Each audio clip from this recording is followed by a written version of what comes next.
Imagine a job where every shift could be your last. In the 19th century, a single spark could turn a day's work into a funeral procession.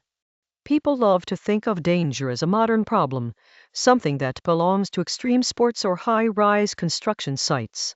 The truth is far darker. For most of history, ordinary labor meant flirting with death on a daily basis. The factories, the fields, the arenas, each was a stage for mortality. Understanding these perilous professions tells us more than just grim statistics. It reveals how societies valued work, how technology lagged behind ambition, and how the human spirit kept pushing forward despite the odds. We're about to travel through time, stepping into roles that demanded courage, resignation, or pure desperation. Picture a child crawling through soot-filled chimneys, a sailor battling waves taller than skyscrapers, a soldier digging trenches while artillery roared overhead. The common thread? A shocking death rate that would make most modern jobs look safe by comparison. Let's explore 7 occupations that turned work into a gamble with fate, and see why they mattered, how they ended, and what they teach us about risk itself. First, the darkness of the coal mines. In the mid-1800s, the Industrial Revolution fed on coal like a beast feeds on meat. Men, women, and even children were thrust into shafts that smelled of rotten eggs and crushed dreams. A single misstep could trigger a methane explosion, a sudden blast that turned tunnels into infernos. The 1866 Hartley mine disaster in England, for example, sealed 204 miners inside after a wooden beam snapped, blocking the only exit. No rescue team could reach them in time. The whole community mourned a day's work that never ended. Beyond explosions, the slow killer called black lung crept into the lungs of miners who inhaled coal dust for decades. By the early 20th century, an estimated 30% of long-term miners showed signs of the disease, often dying in their 30s. Imagine breathing in death with every inhalation, knowing the next cough could be the one that stops your heart. The mortality rate in some mines exceeded 100 deaths per 1,000 workers each year, far higher than any modern occupation. Now picture a lone lighthouse keeper perched on a jagged rock, the sea raging like a wild animal below. The job was romantic in postcards but brutal in reality. Keepers lived in isolation for months, battling relentless storms, salt-corroded equipment, and the constant threat of a wave smashing the tower. In 1851, the lighthouse on the Scottish island of Flannan Isles became a mystery when 3 keepers vanished without a trace. Their bodies were never found, and the prevailing theory is that a monstrous wave swept them from the tower.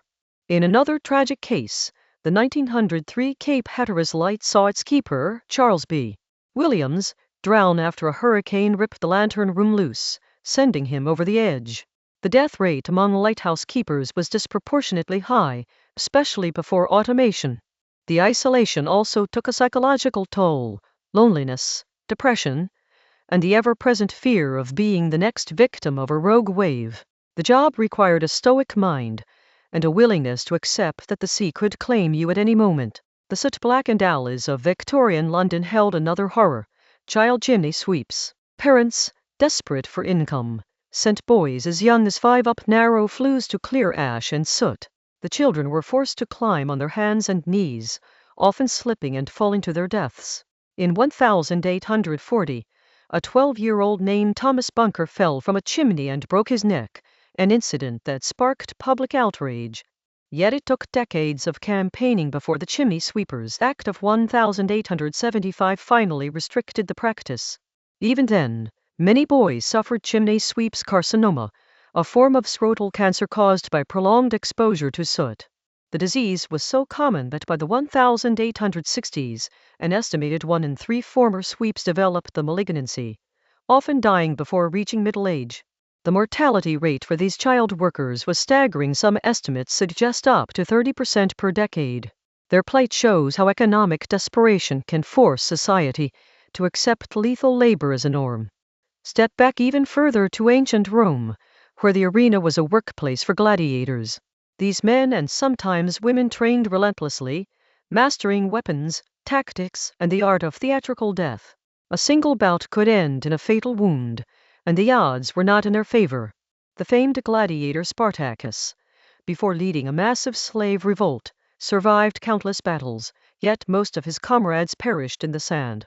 Archaeologists have uncovered over 1,800 skeletal remains in the Colosseum's underground chambers, many with trauma indicative of sword cuts, spear wounds, and broken bones.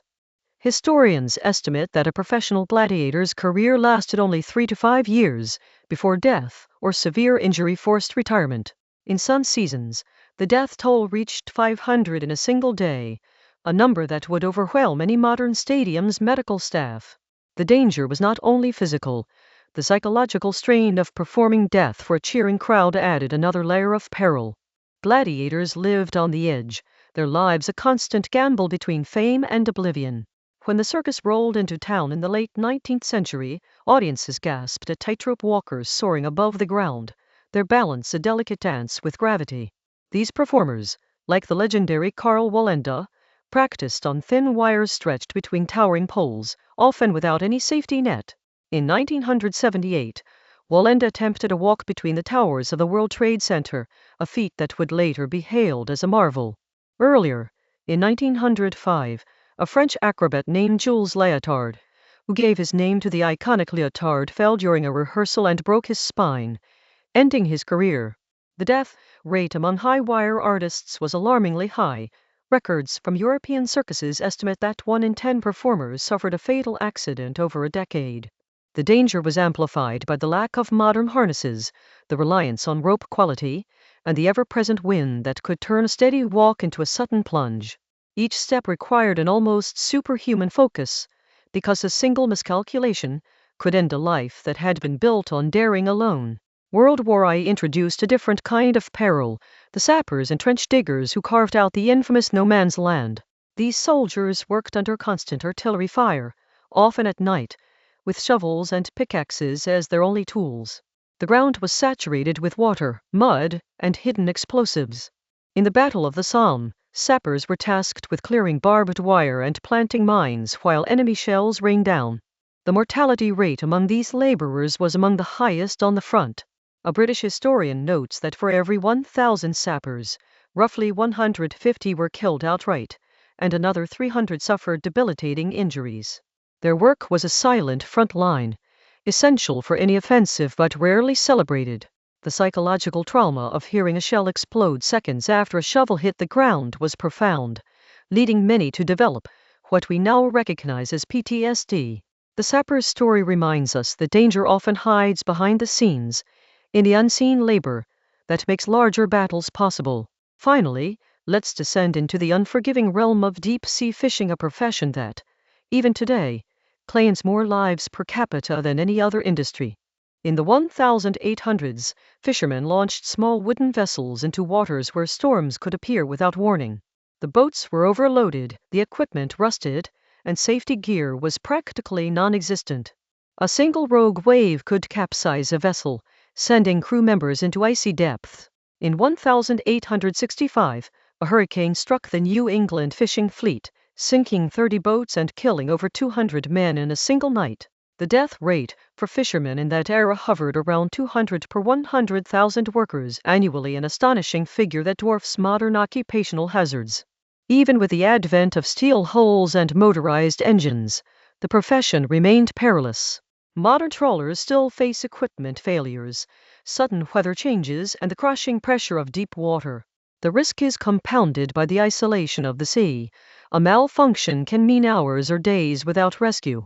The relentless pursuit of the ocean's bounty has always been a high-stakes gamble, with families often left waiting on shore for news that could be either triumph or tragedy. All these occupations share a common thread, the acceptance of death as a routine part of work. Yet there's a twist that often goes unnoticed. While these jobs were brutally lethal, they also sparked some of humanity's most significant advances in safety and technology.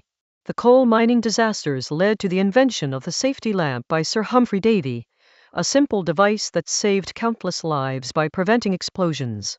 The tragedies of lighthouse keepers prompted the development of automated light systems, eventually rendering the role obsolete and eliminating the need for men to risk the sea. Child chimney sweeps suffering forced the creation of labor laws that protected miners across industries. Gladiatorial combat's brutal spectacle gave rise to modern sports medicine as physicians began studying trauma and recovery. The high wire's fatal falls inspired the invention of modern harnesses and safety nets, now standard in construction and entertainment alike. Sappers' experiences under fire accelerated the development of tunneling equipment and protective gear that would later be used in civilian mining and civil engineering. Deep-sea fishing's perils drove advances in ship design, weather forecasting, and emergency communication systems that now protect countless mariners. So, while the death rates of these jobs were shocking, their legacies are woven into the fabric of today's safer workplaces. The very hazards that claimed lives also sparked innovation, legislation, and a cultural shift toward valuing human life over profit or spectacle. It's a paradox. The bloodshed of the past became the foundation for the safety standards we often take for granted. Now think about the modern world. Which job today carries a hidden danger that rivals the mortality of a 19th century coal miner or a World War I sapper? Could a seemingly ordinary profession, like a delivery driver navigating congested city streets, have a fatality rate that surprises you? What does that say about how we assess risk in our own time? Consider the stories you've just heard. Which of these perilous professions would you have survived? And which one, despite its romance, would have been your undoing? The answer might reveal more about your own instincts than you expect.